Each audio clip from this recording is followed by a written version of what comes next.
Salut à tous et bienvenue dans ce nouvel épisode de l'arrondi. Aujourd'hui on va fabriquer des boîtes. Pourquoi des boîtes? Eh bien parce que je suis en train de préparer les marchés de fin d'année et je sais que l'année dernière les boîtes ont très bien fonctionné. Donc comme il y a de la demande, allez, c'est parti!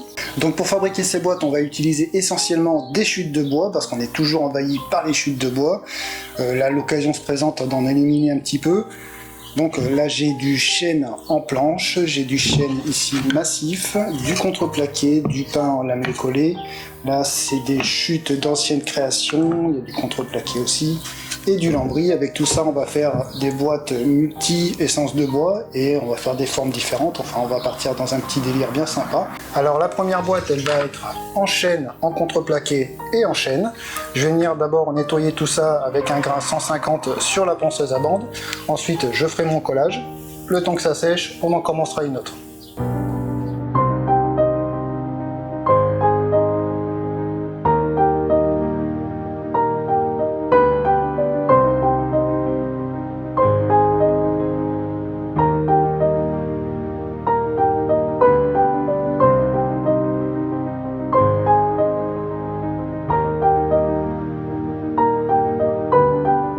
Le premier collage est en train de sécher, je perds pas de temps, j'en commence une autre. Donc là je vais utiliser des chutes d'une ancienne création, là aussi c'est du contreplaqué d'une ancienne création, du chêne, et on va mettre tout ça en sandwich, et on mettra ça aussi sous presse, et on commencera aussitôt la troisième.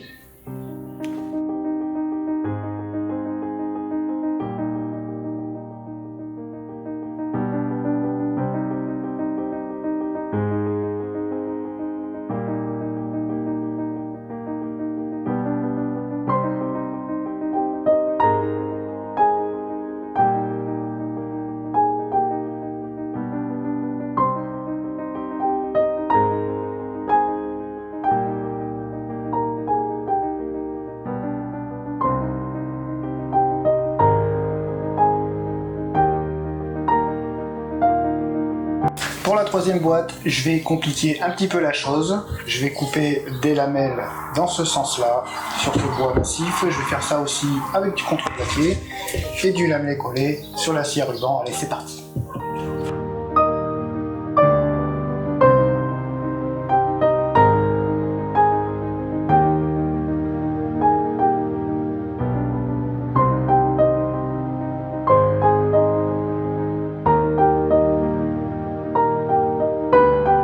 Voilà, j'ai mes lamelles, je les ai poncées comme les autres tout à l'heure. Maintenant je vais les coller, les mettre sous presse et on reviendra sur la première boîte pour la continuer.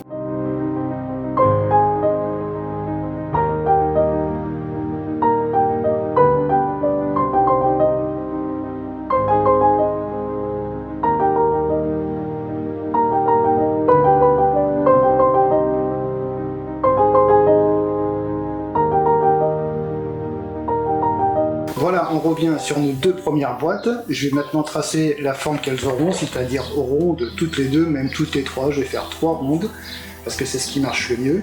Donc à l'aide d'un compas, je trace ma forme. Voilà, comme ça. Hop, tout bêtement, comme à l'école, sur les deux, en faisant bien attention que ce soit bien centré, pour qu'il y ait de la matière partout. Voilà. Hop. Maintenant je vais découper ça à la scie à ruban, assez grossièrement.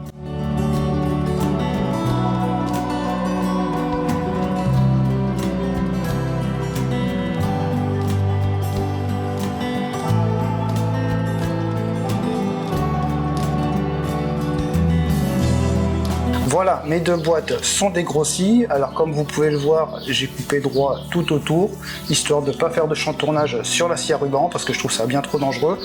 Maintenant, avec la scie à ruban et un gros grain, je vais venir me rapprocher du trait au maximum, en faisant bien attention que la pièce soit toujours bien droite et non penchée sur les côtés, sinon forcément ça va pas faire joli.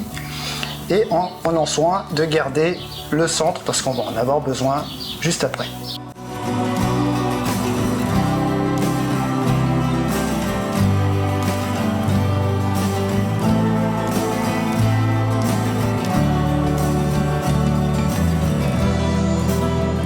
Voilà, une fois terminé, ça donne ça. Ça donne une petite idée de ce à quoi vont ressembler les boîtes à la fin. On voit bien les côtés.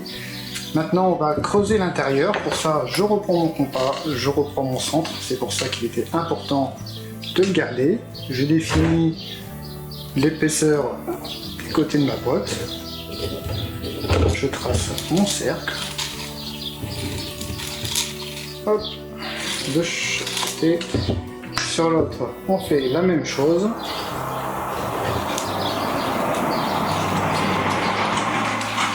Et on va faire ça à la défonceuse. Ça demande un petit peu de dextérité, mais c'est pas infaisable.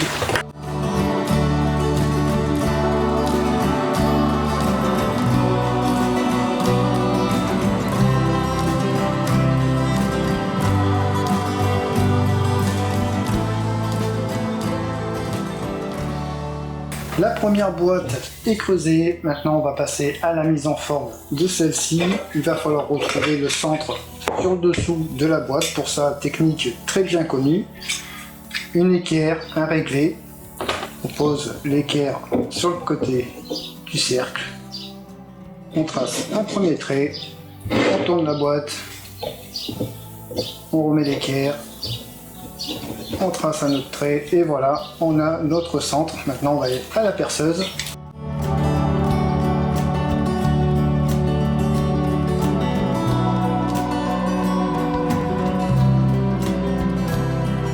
Donc une fois qu'on a fait notre trou dans notre boîte, on va avoir besoin d'un boulon qu'on va insérer dans la boîte comme ceci.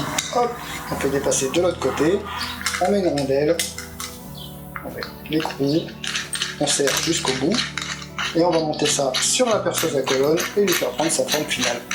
Voilà, la boîte est montée sur la perceuse à colonne. La première chose qu'on va faire, c'est arrondir le dessous de la boîte et le dessus avec de la toile émerie avec un gros grain. Et ensuite, on viendra avec du papier bien plus fin, ça c'est du 120.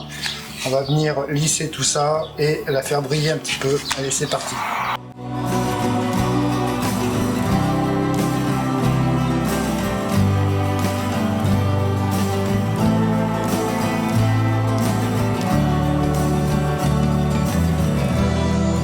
Et pour terminer, pour qu'elle soit vraiment brillante, le petit secret, le papier à poncer pour la carrosserie, c'est du gras 800. Allez, c'est parti.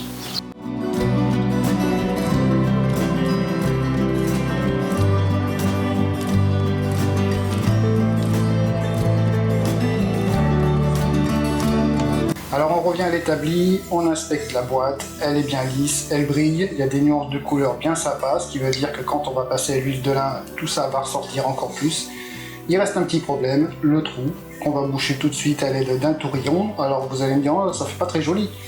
Bon, c'est pas très grave, la boîte quand elle est posée, le tourillon, on ne le voit pas, et il y aura un couvercle par-dessus, on ne verra pas non plus. Comme il y a plusieurs couleurs de bois, ça choquera pas.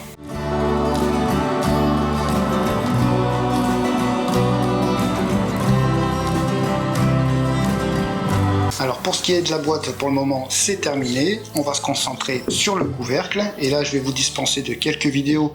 Pourquoi? Eh bien tout simplement parce que je l'ai fabriqué hors caméra, parce que c'est exactement les mêmes techniques que pour fabriquer la boîte.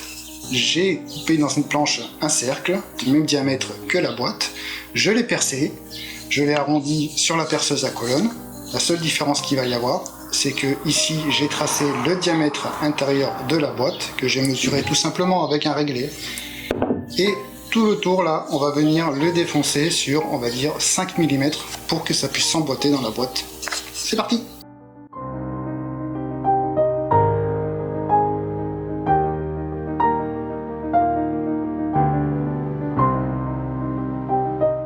Voilà, le couvercle est terminé, j'ai laissé dépasser le tourillon pour que ce soit plus facile à attraper. Voilà le dessous ce que ça donne.